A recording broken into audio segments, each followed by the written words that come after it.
Ukraine, ये तस्वीर देखिए, रूस का जो ऑयल डिपो उड़ाया वो इतना खतरनाक था कि अब ये अगली वीडियो देखिए। रूसी व्यक्ति ने वीडियो बनाया है, काफ़ी दूर से दिखाया है कि उस टैंकर को, उस ऑयल फैसिलिटी को उड़ाने के बाद तेल की बारिश, तेल की बौछार आसपास हुई है। गाड़ियों पर आप ये तेल की बारिश देख सकते हैं, बूंदे देख सकते हैं। वहीं रशिया से आ रहा है नया अपडेट। मेरे पीछे लगी हुई तस्वीर को देखिए।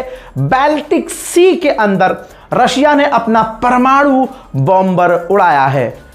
परमाणु बॉम्बर उड़ाकर यूक्रेन को धमकी, और यानी समझ लीजिए धमकाने की कोशिश की जा रही है। यूक्रेन के कई इलाकों पर रूस के बड़े हमले अभी भी जारी हैं, देखिए।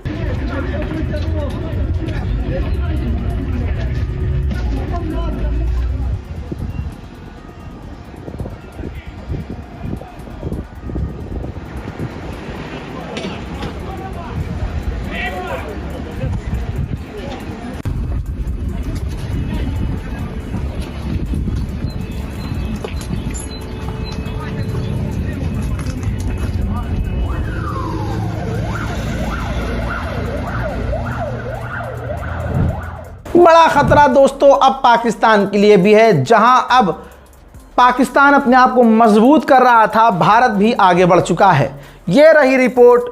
अब पाकिस्तान के लिए दिक्कत यह है कि अमेरिका से 3.5 बिलियन डॉलर की भारत ने डील की है।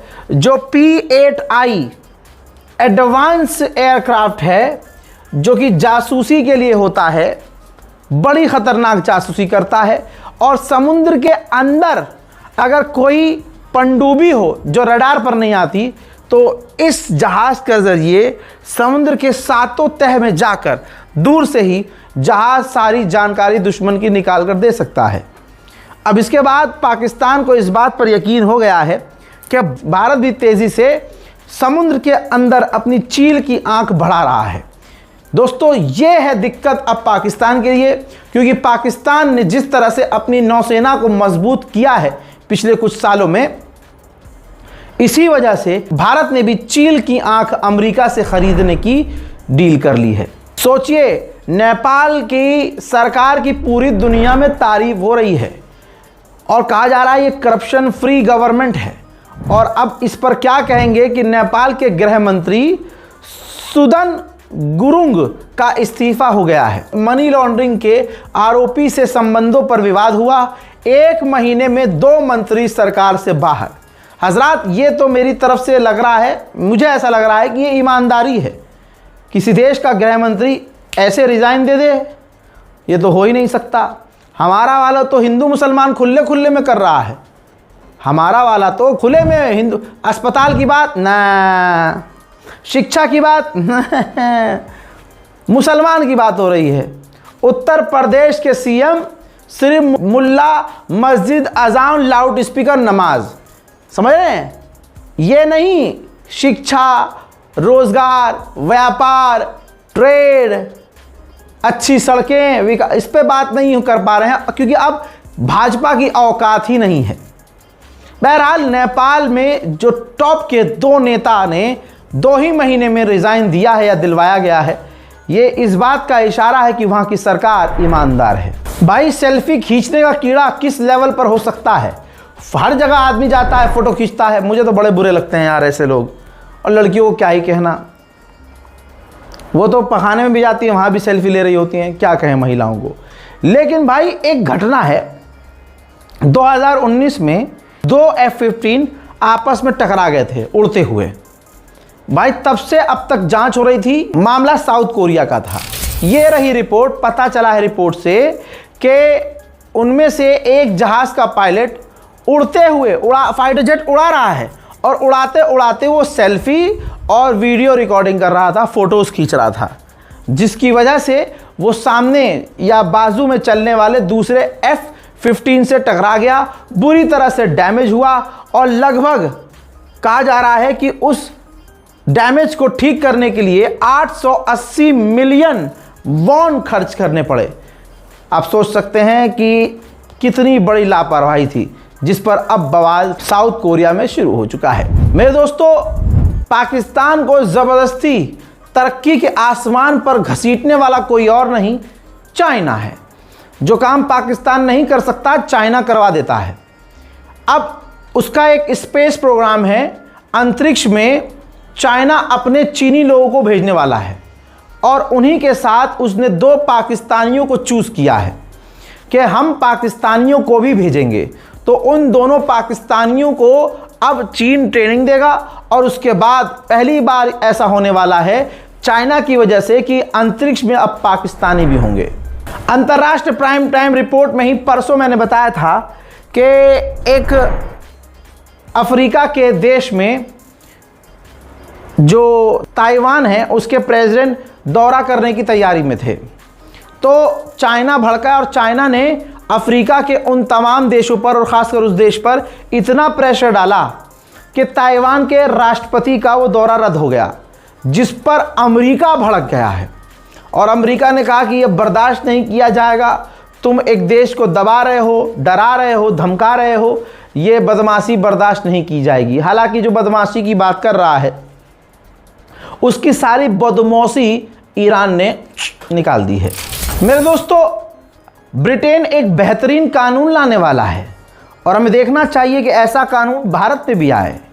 कानून जो पास होने वाला है पहले ही बता रहा हूं। कानून यह है, जो भी 2009 के बाद पैदा हुआ है, जो जनरेशन 2009 के बाद वाली है, वो सिगरेट तंबाकू नहीं खरीद सकती।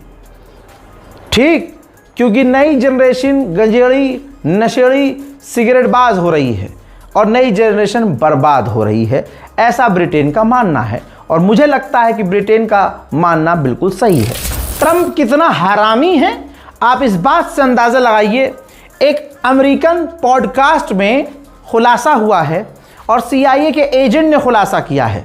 अमेरिका में तहलका मचा हुआ है इसके बाद कि एक सीक्रेट मीटिंग हो रही थी जिसमें टॉप के लीडर थे और ट्रंप भी था वहाँ पे। तो ट्रंप ने एज अ प्रेसिडेंट, जिनके पास न्यूक्लियर कोड्स थे ना, जिन अधिकारियों के पास न्यूक्लियर कोड्स थे, उनसे वो कोड मांगे। और सोचिए अगर वो कोड ट्रंप को आज भी मिल जाए तो वो तो साला अपने एक ट्वीट के चक्कर में वो कोड डालकर परमाणु लॉन्च करवा दे। आप समझ रहे हो। लेकिन वहाँ पर हुआ ये कि इतनी हाई लेवल की मीटिंग में भी डोनाल्ड ट्रंप के मुंह पर थूक दिया अधिकारियों ने और नो कह दिया कि नहीं, हम आपको परमाणु के कोड नहीं दे सकते। अब इस खुलासे के बाद सारी दुनिया में कई तरह के सवाल खड़े हो गए हैं कि अगर उस दिन ट्रंप को परमाणु के कोड्स दे दिए जाते तो ट्रंप न जाने क्या क्या करता। ब्रिटेन की जो नई जनरेशन है उसके बारे में खुलासा हुआ है। जो ब्रिटेन की जवान पीढ़ी है, उस जवान पीढ़ी को लीजिए, उस जवान पीढ़ी की आधी भीड़ ने कह दिया है कि हम अपने मुल्क की किसी भी जंग में शामिल कभी नहीं होंगे, अपने मुल्क के लिए नहीं लड़ेंगे। आपने ध्यान दिया है? नहीं दिया होगा। अमेरिका के टॉप के न्यूक्लियर वैज्ञानिक पिछले कुछ ही महीनों के अंदर बहुत सारे मार दिए गए, कई गायब हैं और FBI ऊपर से नीचे तक का जोर लगाकर भी कुछ हासिल नहीं कर पा रही है। ऐसे ही मैंने ईरान अमेरिका वॉर में कई बार ये भी बताया कि अमेरिका के अंदर ही उसका एयरक्राफ्ट कैरियर खड़ा है और आग लग गई। अब एक नया अपडेट, अमेरिका का एक और टॉप का एडवांस USS ज़ुमवाल्ट नाम का एयरक्राफ्ट कैरियर था जो खड़ा हुआ था अमेरिका के पोर्ट पर। संदिग्ध परिस्थिति में नहीं पता कैसे आग लग गई और आग ऐसी खतरनाक लगी कि 3 उस पर जो सैनिक थे, नौसैनिक, वो घायल हो गए। और अभी इन्वेस्टिगेशन टॉप लेवल पर चल रही है कि ये हुआ कैसे। चाइना के विदेश मंत्रालय ने फिर ऐलान किया है कि दुनिया की कोई ताकत चाइना को ताइवान से अलग नहीं कर सकती। ये वक्त वक्त की बात है, आज नहीं तो कल ताइवान हमसे मिलेगा और कोई ऑप्शन नहीं है। नेटो के चीफ जो है एर्दोगान से मिलने तुर्की पहुंचे और फिर वहां पर उन्होंने बयान में कहा कि नेटो का अच्छा मेंबर तुर्की है और चाहे कुछ भी हो जाए नेटो तुर्की को डिफेंड करेगा। हजरात, चाइना के हरामीपने को देखते हुए मेरे पीछे एक तस्वीर है। ये भारत का सुल्तानपुर में पूर्वांचल एक्सप्रेसवे है। आप ये देखिए कि वहां पर फाइटर जेट यानी एक्सप्रेसवे पर फाइटर जेट उतारने की और टेक ऑफ करवाने की तैयारी हो रही है।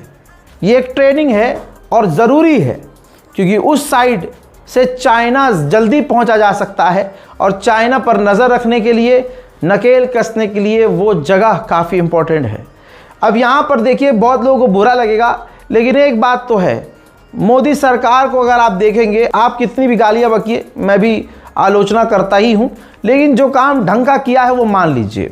मैं खुद इस एक्सप्रेसवे पे गया हूँ, मैं खुद लखनऊ कानपुर एक्सप्रेसवे पे गया हूँ। मैं उत्तर प्रदेश में अक्सर घूमता रहता हूँ और बाय रोड ज़्यादा घूमता हूँ। देखिए, पहले की बात भाड़ में गई। 95% उत्तर प्रदेश की जो सड़कें हैं, जो हाईवे हैं, जो मेनली हाईवे हैं, वो काफ़ी बेहतर, योगी सरकार ने, मोदी सरकार ने कम से कम ये काम बहुत बढ़िया किया है कि भाई सड़कें अच्छी बनाई हैं। अब फाइटर जेट अगर हमारी सड़क पर उतर रहे हैं तो आप नहीं समझ रहे, ये बहुत मजबूती है हमारे मुल्क के लिए। अब मान के चलिए कि सुल्तानपुर में फाइटर जेट उतर रहा है सड़क पर, रोड पर, ऐसे ही दिल्ली में और ऐसे ही पूरे हिंदुस्तान की सड़कें बेहतरीन, मजबूत और चौड़ी होंगी, तो हमारे फाइटर जेट, हमारी वायुसेना को कितना आराम रहेगा भाई। यहीं से उड़े, इमरजेंसी में कहीं भी लैंड कर लिया, कहीं से भी टेक ऑफ करके दुश्मन की ऐसी तैसी करके आ गए। बहरहाल